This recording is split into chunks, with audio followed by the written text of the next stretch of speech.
اعوذ باللہ من الشیطان الرجیم بسم اللہ الرحمن الرحیم ان الدین عند اللہ الاسلام وما اختلف الذین اوتوا الکتاب الا من بعد ما جاءهم العلم بغیا بینہم ومن یکفر بآیات اللہ فإن اللہ سریع الحساب۔ سورہ آل عمران کی 19ویں آیت ہے، اور یہ آیت بڑی معروف اور مشہور آیت ہے۔ ان الدین عند اللہ الاسلام، اس کا مطلب ہے کہ اللہ تعالیٰ کے نزدیک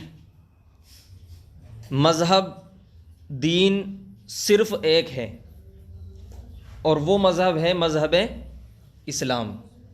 یہ اس آیت کے اندر بیان کیا گیا ہے، یعنی مذہب اسلام کے علاوہ دنیا کے اندر جتنے بھی مذاہب ہیں، جتنے بھی دوسرے دین ہیں، تمام کے تمام مذاہب باطل ہیں۔ حق اگر کوئی مذہب ہے تو وہ مذہب اسلام ہے۔ اللہ کے یہاں کسی کے اسلام کے علاوہ کسی کے مذہب کا کوئی اعتبار نہیں ہے، اگرچہ کوئی اپنے مذہب میں رہتے ہوئے کتنی ہی زیادہ محنت جد و جہد کرتا رہے اپنے مذہب کے اعتبار سے۔ بہت سے لوگ ہوتے ہیں جو اپنے مذہب میں بہت زیادہ مشقتیں اٹھاتے ہیں مذہبی اعتبار سے، مذہبی ہونے کی حیثیت سے، اور یہ سمجھتے ہیں کہ ہمیں اس پر جو ہے وہ ثواب ملے گا، حالانکہ وہ مذہب اسلام کو فالو نہیں کرتے۔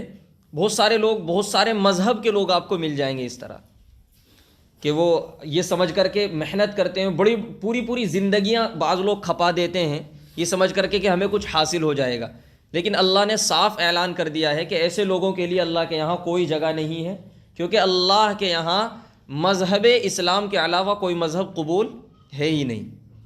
وَمَن يَتَّبِعْ غَيْرَ الْإِسْلَامِ دِينًا فَلَن يُقْبَلَ مِنْهُ، یہ جگہ دوسری جگہ اللہ نے فرمایا ہے کہ جو اسلام کو چھوڑ کر کسی دوسرے مذہب کی پیروی کرے گا فَلَن يُقْبَلَ مِنْهُ، تو ہرگز اس سے وہ قبول نہیں کیا جائے گا، کوئی عذر پیش نہیں کیا جا سکتا ہے۔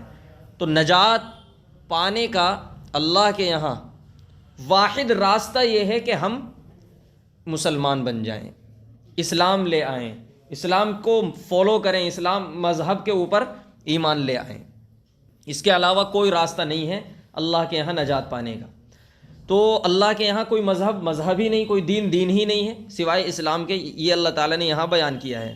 اصل جو خطاب ہے وہ یہودیوں سے ہے، عیسائیوں سے ہے، اہل کتاب، جن لوگوں کو پہلے کتابیں دی جا چکی، آسمانی کتابیں جن کے پاس آئی ہوئی تھیں، جن کے نبیوں پر نازل کی گئی تھیں، ان لوگوں سے، ان امتوں سے اللہ تعالیٰ خطاب کر کے کہہ رہے ہیں کہ اب تمہیں، پہلی بات تو یہ ہے کہ جو ان نبیوں کا مذہب تھا وہ مذہب بھی مذہب اسلام تھا۔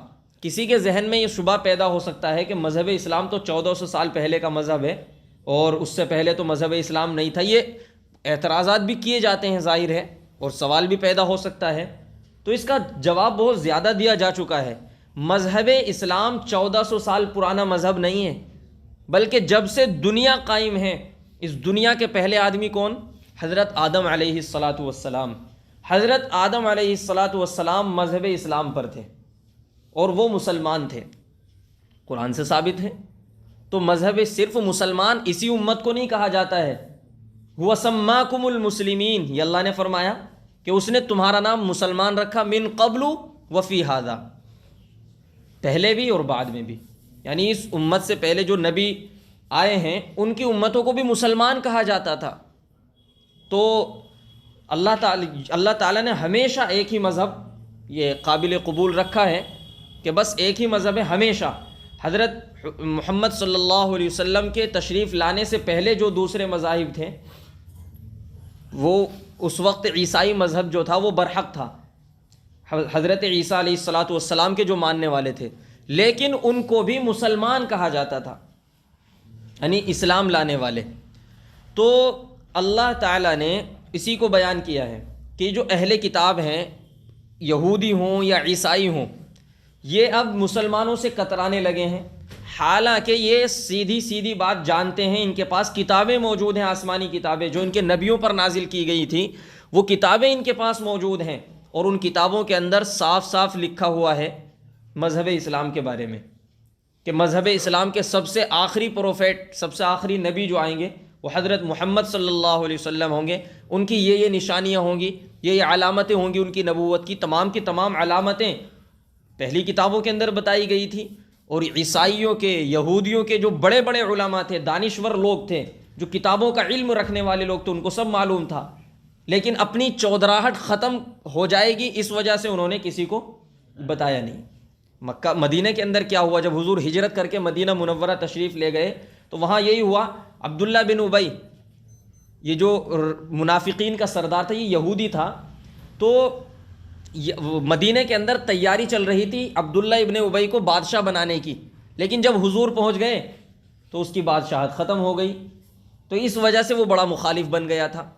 تو اس طرح کے جو لوگ تھے، جو سمجھدار اور بڑے علماء لوگ تھے یہودیوں کے اندر، وہ جانتے تھے مذہب اسلام کی حقیقت کو کہ یہی سچا مذہب ہے، اس کے باوجود صرف اس لیے کہ ہماری عزت ختم ہو جائے گی، ہمیں تحت رہنا پڑے گا کسی کے، اس لیے وہ مذہب اسلام کو نہیں مانتے تھے، اس پر عمل نہیں کیا کرتے تھے۔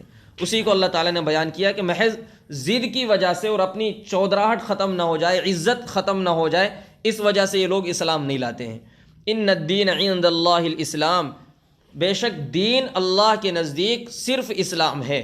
وما اختلف الذین اوتوا الکتاب الا من بعد ما جاءهم العلم بغیا بینہم، اور اہل کتاب، اوت الکتاب کا لفظ ہے، اس سے مراد ہوتے ہیں یہودی اور عیسائی۔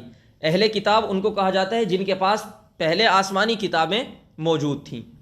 تو اہل کتاب باوجود اس بات کے کہ ان کے پاس علم آ چکا ہے، ان کے پاس اس بات کی نالج ہے، اس بات کو جانتے ہیں کہ یہ مذہب سچا مذہب ہے، اللہ فرما رہے ہیں وَمَا اخْتَلَفَ الَّذِينَ أُوتُوا الْكِتَابَ إِلَّا مِن بَعْدِ مَا جَاءَهُمُ الْعِلْمُ، کہ باوجود اس بات کے کہ ان کے پاس علم آ چکا ہے پھر بھی وہ اختلاف کر رہے ہیں، بغیم بینہم، آپس کی ضدی کی وجہ سے، آپس کی جو ایک ان کے اندر ایک بھرم بنا ہوا ہے، چودراہٹ کا، ایک سرداری کا، وہ ٹوٹ نہ جائے آپس میں، اس وجہ سے یہ لوگ جو ہیں اسلام کو قبول نہیں کرتے۔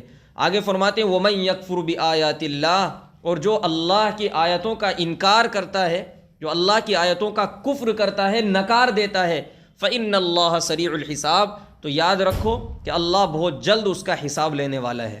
فَإِنْ حَاجُّوكَ فَقُلْ أَسْلَمْتُ وَجْهِيَ لِلَّهِ وَمَنِ اتَّبَعَنِ، یہ یہودی اور عیسائی یا اس طرح کے جو لوگ ہوا کرتے تھے، یہ آپ علیہ الصلاۃ والسلام سے آ کر کے بحث کیا کرتے تھے، بعض مرتبہ جھگڑے بھی ہو جائے، جھگڑے کی شکل پیدا کر لیا کرتے تھے، یعنی خود جھگڑا کرنے کی کوشش کیا کرتے تھے۔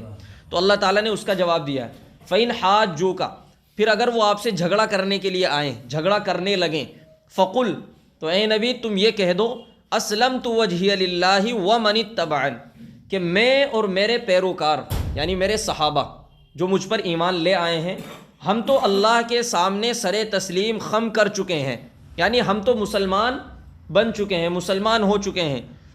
فَإِنْ أَسْلَمُوا، اس کے بعد فرمایا وَقُلْ لِلَّذِينَ أُوتُوا الْكِتَابَ، اور ان یہودیوں سے، عیسائیوں سے یعنی اہل کتاب سے کہو، والأمیین، اور امیوں سے کہو، أَأَسْلَمْتُمْ، کیا تم بھی اسلام لے آؤ گے؟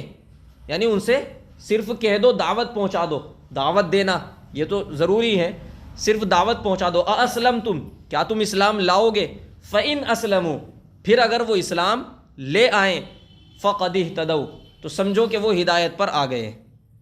کتنا صاف صاف اللہ نے بیان کیا ہے، فَإِنْ أَسْلَمُوا فَقَدِ اهْتَدَوْا، اگر وہ اسلام لے آئیں تو سمجھو کہ ہدایت پر آ گئے ہیں۔ وَإِنْ تَوَلَّوْا، اور اگر پیٹ پھیر لیں، فَإِنَّمَا عَلَيْكَ الْبَلَاغُ، تو یاد رکھو کہ آپ کے ذمے صرف پہنچا دینا ہے، یعنی آپ کا کام یہ ہے کہ آپ ان تک پیغام پہنچا دیں، دعوت پہنچا دیں، وہ نہ مانے وہ ان کا کام ہے، آپ کے ذمے دعوت دینا، پیغام پہنچا دینا۔ اب اگر مان لیتے ہیں تو ٹھیک ہے، ہدایت پر آ گئے، لیکن اگر نہیں مانتے تو پھر اللہ ان سے نمٹے گا۔ واللہ بصیر بالعباد، اور اللہ اپنے تمام بندوں کو دیکھ رہا ہے۔ ان الذین یکفرون بآیات اللہ، بے شک جو لوگ اللہ کی آیتوں کا کفر کرتے ہیں، انکار کرتے ہیں، ویقتلون النبیین بغیر حق، اور جو ناحق نبیوں کو قتل کر دیتے ہیں، ویقتلون الذین یأمرون، یہ ذکر انہی کا چل رہا ہے، یہودیوں نے اپنے یعنی بنی اسرائیل کے جو بعض انبیاء ایسے بھی ہیں کہ جن کو قتل کیا گیا ہے، ان کی قوم نے ان کو قتل کیا، ناحق قتل کیا، صرف اس لیے کہ وہ اللہ کی طرف بلا رہے تھے، اللہ کی عبادت کی طرف بلا رہے تھے، اس وجہ سے انہوں نے اپنے نبی کو قتل کر ڈالا۔ ایسا بھی واقعہ ہوا ہے ان یہودیوں کے یہاں، اس کو اللہ فرما رہے ہیں کہ ان لوگوں نے اپنے نبیوں کو بھی قتل کر ڈالا۔ وَيَقْتُلُونَ الَّذِينَ يَأْمُرُونَ بِالْقِسْطِ مِنَ النَّاسِ، اور یہ ایسے لوگ ہیں کہ انصاف اور عدل کی کوئی بات کرتا ہے یا کوئی حق کی بات کرتا ہے تو اس کو بھی قتل کر دیتے ہیں۔ اتنے شرارتی لوگ ہیں۔ سورہ بقرہ کے اندر ہم پڑھ کر آ رہے ہیں، سن کر آ رہے ہیں، کتنی زیادہ شرارتیں ان کی اللہ تعالیٰ نے اس کے اندر بیان کی سورہ بقرہ کے اندر۔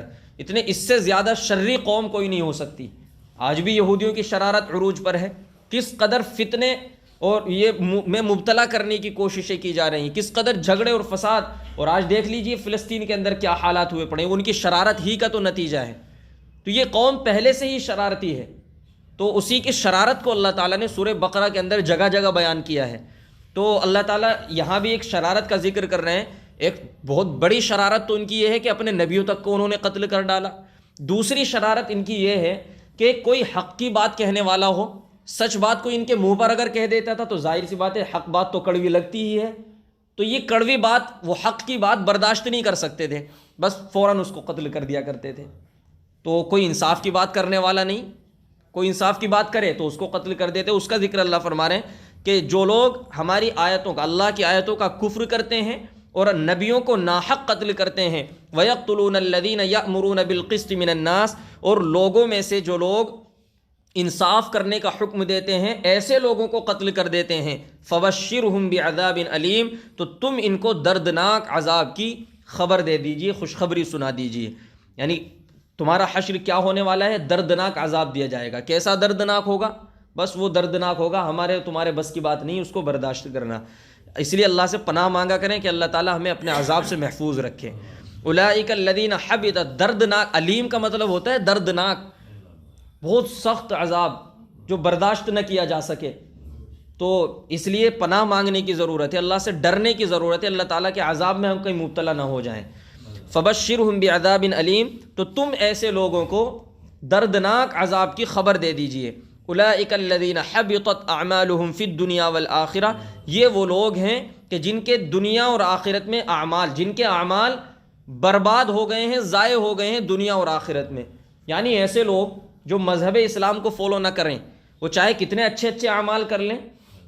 اچھا، یہ جو یہاں بیان کیا گیا ہے، یہ اس کا ایک مقصد یہ بھی ہے، ان لوگوں کو متوجہ کرنا ہے کہ حضور پاک علیہ الصلاۃ والسلام کے زمانے میں بیت اللہ کے اندر یہ لوگ، ان لوگوں کا کام کیا تھا، جو مشرکین تھے ان کا بھی یہ کام تھا کہ یہ حاجی جو آیا کرتے تھے سفر کر کے، ان کی خدمت کیا کرتے تھے، ان کی خاطر تواضع کیا کرتے تھے، اور ان کے ذہن میں یہ رہا کرتا تھا کہ اس خاطر تواضع کرنے کی وجہ سے ہم تو بخشے بخشائے ہوئے ہیں، ہم ان کے اللہ کے مہمانوں کا اکرام کرتے ہیں، ان کی خدمت کرتے ہیں، ہم تو بخشے بخشائے ہیں، چاہے عمل کریں یا نہ کریں۔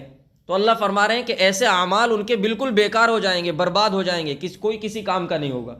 اسی لیے تو کہتے ہیں کہ اگر مذہب اسلام سے ہٹ کر کے، طریقہ نبوی سے ہٹ کر کے آپ دوسرے طریقے سے یا اپنے طریقے سے زندگی گزاریں، چاہے کتنے اچھے کام کرتے رہیں، بظاہر وہ اچھے ہوں گے، اللہ کے یہاں وہ قبول نہیں ہوں گے، کیونکہ اسلام سے زیادہ اچھے کام کہاں ہو سکتے ہیں۔ اسلام تو دین فطرت کہا جاتا نا اسلام کو۔ دین فطرت کا مطلب یہ ہے انسان جس چیز کا متقاضی ہوتا ہے اندر سے، انسان کی روح، انسان کا جسم جس چیز کا تقاضا کرتا ہے، اسی چیز کا اسلام انسان کو حکم دیتا ہے۔ انسان کے تقاضے سے ہٹ کر اسلام کسی کو کوئی حکم نہیں دیتا ہے، اسی لیے اسلام کو کہا جاتا ہے کہ یہ دین فطرت ہے۔ تو جو اسلام سے ہٹ کر کے چاہے وہ اچھے عمل کرتا رہے بظاہر، لیکن اللہ کے یہاں وہ قبول نہیں ہوں گے اگر اسلام سے ہٹا ہوا ہے، راستے سے اگر ہٹا ہوا ہے۔ اسی کو فرمایا جا رہا ہے اولئک الذین حبطت اعمالہم، ایسے لوگوں کے اعمال حبط کر لیے جائیں گے، یعنی ضائع اور برباد کر دیے جائیں گے، فی الدنیا، دنیا میں بھی، والآخرہ، اور آخرت میں، نہ تو دنیا میں اس کا کچھ اجر ملے گا اور نہ آخرت میں، وما لہم من ناصرین، اور نہ ہی ان کا کوئی مددگار ہوگا۔ الم تر الی الذین اوتوا نصیبا من الکتاب یدعون الی کتاب اللہ، کیا تم نے ان لوگوں کو نہیں دیکھا کہ جن کو کتاب میں سے ایک اچھا خاصا حصہ دیا گیا تھا، یدعون الی کتاب اللہ، ان کو اللہ کی کتاب کی طرف بلایا جاتا ہے لیحکم بینہم. یہاں جو ذکر ہے وہ یہودی علماء کا ہے جن کو کتاب کی تعلیم اللہ تعالیٰ نے دی تھی، کتاب کا علم جن کو عطا فرمایا گیا تھا، یعنی تورات کا علم دیا گیا تھا، وہ سب کچھ جانتے تھے. اور پھر اللہ تعالیٰ اپنی اس کتاب کی طرف بلا رہا تھا اپنے نبی کے ذریعے سے. تو ان کے بارے میں کہا جا رہا ہے یدعون الی کتاب اللہ، ان کو اللہ کی کتاب کی طرف بلایا جاتا ہے لیحکم بینہم، تاکہ وہ کتاب ان کے درمیان فیصلہ کرے. کتاب تو فیصلہ کرتی ہے ہمارے تمام احکام کے لیے، کوئی بھی مسئلہ اگر آ جائے تو قرآن کے ذریعے سے فیصلہ کیا جاتا ہے. لیحکم بینہم، تاکہ وہ کتاب ان کے درمیان فیصلہ کرے. ثم یتولی فریق منہم وہم معرضون، پھر ان میں سے ایک گروہ پیٹ پھیر لیتا ہے، انکار کر دیتا ہے اعراض کرتے ہوئے، یعنی آڑے ٹیڑھے منہ بنا کر کے وہ لوگ قرآن سے بچ کر کے نکل جاتے ہیں، قرآن پر ایمان نہیں لاتے ہیں، قرآن کو سچا نہیں مانتے ہیں، قرآن کو جھٹلا دیتے ہیں، انکار کر دیتے ہیں. ذالک بانہم قالوا، یہ اس وجہ سے ہے کہ وہ لوگ کہتے ہیں، یعنی ان کا کہنا کیا ہے یہودیوں کا، لن تمسنا النار الا ایاما معدودات، کہ ہمیں تو سوائے چند دنوں کے آگ چھو ہی نہیں سکتی. یعنی اگر ہم آگ کے اندر، جہنم کے اندر داخل بھی ہو گئے تو ہم تو سوائے چند دنوں کے زیادہ دن نہیں رہیں گے، چند دن رہیں گے، اپنی گناہوں کی سزا بھگت کر کے واپس جہنم سے نکل جائیں گے. یہ ایک خیال تھا ان کا. وغرہم فی دینہم، اللہ فرما رہے کہ اپنے دین کے بارے میں دھوکے میں پڑے ہوئے ہیں. ما کانوا یفترون، ان باتوں سے جو یہ خود اپنی طرف سے گھڑ رہے ہیں، یعنی یہ باتیں خود اپنی طرف سے بنا بنا کر کے کہہ رہے ہیں، حالانکہ حقیقت کیا ہے وہ ظاہر ہے. جو اللہ کی مانے گا، جو اللہ کو مانے گا وہ نجات پائے گا، اور جو اللہ کی نہ مانے، جو اللہ کے نبی کی بات کو ٹھکرا دے، وہ کیسے نجات پائے. تو یہ صرف ان کی اپنی بنائی ہوئی اور گھڑی ہوئی باتیں ہیں جو یہ سمجھ رہے ہیں کہ ہمیں آگ نہیں چھو سکتی ہے. یہ کہا کرتے تھے، بڑے زور و شور سے کہا کرتے تھے. جو مشرکین تھے وہ اپنے بتوں کا حوالہ دے کر کے کہا کرتے تھے کہ ہمیں تو یہ بچا لیں گے جن کی ہم عبادت کر رہے ہیں. اور جو یہودی تھے وہ اپنے کچھ جو ان کے یہاں اعمال تھے وہ ان کی بدولت بڑے خوش ہوا کرتے تھے کہ ہم تو اپنے اعمال کی بدولت بچ جائیں گے اور اللہ کے یہاں نجات پا لیں گے. تو اس کو بیان کیا جا رہا ہے کہ یہ صرف ان کے اپنے ذہنی خیالات ہیں جو یہ خود اپنے ذہن سے گھڑ کر کے کہہ رہے ہیں. فَكَيْفَ إِذَا جَمَعْنَاهُمْ لِيَوْمٍ لَا رَيْبَ فِيهِ، تو کیا حال ہوگا اس دن کہ جس دن ہم ان کو جمع کریں گے، ایک ایسے دن میں کہ جس کے آنے میں کوئی شک اور شبہ کی گنجائش نہیں ہے. یعنی یہ تو پتہ چل جائے گا جب وہ دن آئے گا، قیامت کا دن. وَوُفِّيَتْ كُلُّ نَفْسٍ مَا كَسَبَتْ وَهُمْ لَا يُظْلَمُونَ، اور اس دن ہر انسان کو اپنے کیے کا، جو بھی اس نے دنیا کے اندر رہتے ہوئے کیا ہوگا، اس کا پورا پورا بدلہ دیا جائے گا. وَهُمْ لَا يُظْلَمُونَ، اور کچھ بھی ان پر ظلم نہیں کیا جائے گا. قُلِ اللَّهُمَّ مَالِكَ الْمُلْكِ تُؤْتِي الْمُلْكَ مَن تَشَاءُ، یہاں سے ایک دعا اسٹارٹ ہو رہی ہے. دعا یہ اللہ تعالیٰ نے سکھائی ہے. قل، کہو، اپنے نبی سے کہا جا رہا ہے، کہہ رہے ہیں اللہ تعالیٰ، قل کہو اللہم مالک الملک، کہ اے بادشاہت، قل اللہم مالک الملک، اے سلطنت کے مالک، اے بادشاہت کے مالک، تؤتی الملک من تشاء، تو جس کو چاہتا ہے سلطنت اور بادشاہت اور حکومت عطا کر دیتا ہے. وتنزع الملک ممن تشاء، اور جس سے چاہتا ہے حکومت چھین لیتا ہے. وتعز من تشاء وتذل من تشاء، جس کو چاہتا ہے تو عزت دیتا ہے. وتذل من تشاء، جس کو چاہتا ہے ذلیل کر دیتا ہے. بیدک الخیر، تمام کی تمام خیر تیرے ہاتھ میں ہے. انک علی کل شیء قدیر، بے شک تو ہر چیز پر قادر ہے. اس آیت کا تھوڑی سی وضاحت سن لیجیے. اس میں اللہ تعالیٰ نے حکومت کے تعلق سے یہ بات کہی ہے، سلطنت اور بادشاہت کے تعلق سے، کہ اللہ جس کو چاہتا ہے عطا فرماتا ہے اور اللہ ہی جس سے چاہتا ہے چھین لیتا ہے. تو یہ جو آج کل حکومتیں ہیں، بڑی ظالم حکومتیں مسلط ہو رہی ہیں، ہمیں ذرا غور کرنا چاہیے اس آیت کو سامنے رکھتے ہوئے کہ اللہ تعالیٰ ہی کی طرف سے ان کو منتخب کیا جا رہا ہے حکومت کے لیے. اللہ تعالیٰ ہی کی طرف سے ان کو بادشاہ اور حاکم بنایا جا رہا ہے ہمارے سروں پر. آخر کیوں اللہ تعالیٰ چاہے تو ان کو ایک منٹ کے اندر، ایک دن کے اندر ہٹا کر کے کسی دوسرے کو حاکم بنا دے؟ یہ تو اللہ تعالیٰ کے قبضے قدرت میں ہے. تو اللہ تعالیٰ کیوں نہیں چاہ رہے ہیں؟ سوال یہ پیدا ہوتا ہے کہ اللہ تعالیٰ ایسا کیوں نہیں کر رہے ہیں کہ کسی منصف، انصاف کرنے والے حاکم کو ہمارے سر پر بٹھا دیں تاکہ وہ انصاف کے ساتھ، عدل کے ساتھ حکومت کر سکے. ظالم حاکموں کو اللہ تعالیٰ نے کیوں ڈھیل دے رکھی ہے کہ تم حکومت کرتے رہو؟ جہاں تک کچھ کتابوں کو پڑھ کر یا کچھ سوچ سمجھ کر کے غور و فکر کر کے ایک نتیجہ نکالا جا سکتا ہے، اس کا نتیجہ یہی سامنے آتا ہے رزلٹ نکل کر کے کہ کہیں نہ کہیں ہماری اپنی بداعمالیاں ہیں، ہمارے اپنے گناہ ہیں، اپنی نافرمانیاں جو ہم اللہ کی کرتے ہیں، ان کی بدولت ہی ہمارے سروں پر ایسے حاکم اللہ نے مسلط کر دیے ہیں جو ہمارے اوپر ظلم و ستم ڈھا رہے ہیں، جو ہماری مسجدوں کو نشانہ بنا رہے ہیں، جو ہمارے مدرسوں کو ٹارگیٹ کر رہے ہیں۔ کیوں؟ یہ مذہب اسلام، سب سے پہلی چیز تو آپ دیکھ لیجئے، بات لمبی ہو رہی ہے لیکن بہت مختصر کرنے کی کوشش کر رہا ہوں۔ مذہب اسلام بذات خود ایک بہت بڑی نعمت ہے ایک مسلمان کے لیے۔ میں یہ سمجھتا ہوں کہ اگر میرے اوپر اللہ کا کوئی سب سے بڑا انعام ہے تو وہ یہ ہے کہ اللہ نے مجھے مسلمان بنایا ہے۔ اب اللہ تعالیٰ کا ایک اصول ہے، اور وہ اصول یہ ہے کہ تم اللہ کی نعمتوں پر جتنا شکر ادا کرو گے، جتنی اللہ کی نعمتوں کی قدر دانی کرو گے، اللہ تعالیٰ اس نعمت کے اندر اضافہ فرماتے چلے جائیں گے۔ اور اگر تم اللہ کی نعمتوں کی ناشکری کرو گے، ناقدری کرو گے، تو اللہ تعالیٰ تم سے وہ نعمت کو چھین لیں گے۔ بس مسئلہ حل ہو گیا کہ آج مذہب اسلام پر چلنا ہمارے لیے کیوں دشوار ہو رہا ہے۔ ہمارے اوپر جو ظلم و ستم کیے جا رہے ہیں، ڈھائے جا رہے ہیں، اس کے علاوہ ہمارا کیا قصور ہے کہ ہم کلمہ گو ہیں، ہم لا الہ الا اللہ کہنے والے ہیں، اس کے علاوہ ہمارا کیا قصور ہے؟ آخر کیوں ہو رہا ہے یہ سب؟ اس لیے کہ ہم نے اس کلمے کی جیسی قدر کرنی چاہیے تھی ویسی قدر نہیں کی ہے۔ ہم نے اپنے مذہب کی، جو ہمارے پاس اسلام اللہ کی نعمت ہے، اس کی جیسی قدر ہمیں کرنی چاہیے تھی، ہم نے نہیں کی۔ ہم نے اپنی مسجدوں کی جیسی قدر کرنی چاہیے تھی، ہم نے نہیں کی۔ ہم نے جیسی مدرسوں کی اپنے قدر کرنی چاہیے تھی، ہم نے نہیں کی۔ مسجدوں کی قدر ہے مسجدوں کو آباد کرنا۔ مسلمانوں کے محلوں کے اندر اگر ہر گھر سے ایک فرد آ جائے تو مسجد میں جگہ ہاتھ نہ لگے، لیکن آپ دیکھیں فجر کی نماز کے اندر کیا حالت رہتی ہے، ایک صف بھی مشکل سے پوری ہوتی ہے۔ یہ حالات ہیں مسلمان، تو کہاں مسجد کی قدر ہو رہی ہے ہم سے؟ ظاہر سی بات ہے ہم ناقدری کر رہے ہیں۔ اب اللہ تعالیٰ تو کچھ نہ کچھ کرے گا نا۔ ناقدری کر رہے ہیں ہم، اسلام کی ناقدری کر رہے ہیں، اللہ تعالیٰ نے ان کو مسلط کر دیا ہمارے اوپر جو اسلام کے اوپر جو ہے طرح طرح کی باتیں اور اسلام کے اندر مداخلت کرنے لگے، شریعت کے اندر مداخلت کرنے لگے۔ آخر کیوں؟ اس لیے کہ ہم نے 100% اس کو فالو نہیں کیا ہے۔ تو کہیں نہ کہیں کمی ہماری ہے، ہماری بداعمالیاں ہیں جن کی وجہ سے ہمارے سروں کے اوپر ایسے حاکم مسلط ہیں جو ہماری ان نعمتوں کو ہم سے چھیننا چاہتے ہیں، اور یہ اللہ کی طرف سے مقرر کیے ہوئے ہیں۔ اس لیے ہمیں سبق حاصل کرنا چاہیے۔ اور بھی بہت ساری وجوہات ہو سکتی ہیں، لیکن ہمیں یہ سمجھنا چاہیے اپنی اصلاح کرنے کے لیے کہ ہماری بداعمالیوں کی وجہ سے ہم پر مسلط ہیں، اس لیے ہمیں فکر ہونی چاہیے کہ میری اصلاح ہو جائے۔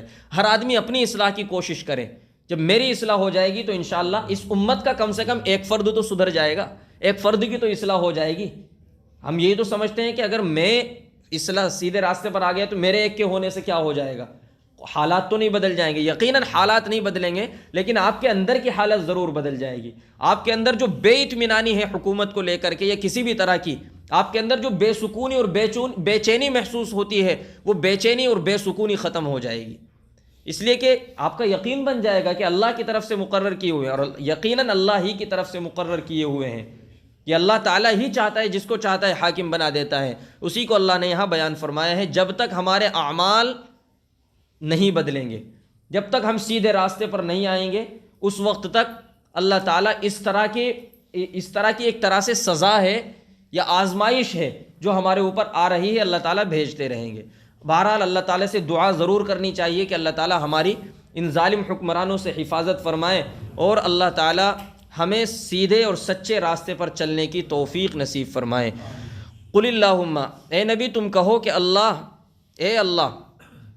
اے بادشاہت کے مالک، تؤتی الملک من تشاء، تو جس کو چاہتا ہے بادشاہت عطا کر دیتا ہے، وتنزع الملک ممن تشاء، اور جس سے چاہتا ہے حکومت چھین لیتا ہے، وتعز من تشاء، اور جس کو چاہتا ہے عزت دیتا ہے، وتذل من تشاء، اور جس کو چاہتا ہے ذلیل کر دیتا ہے۔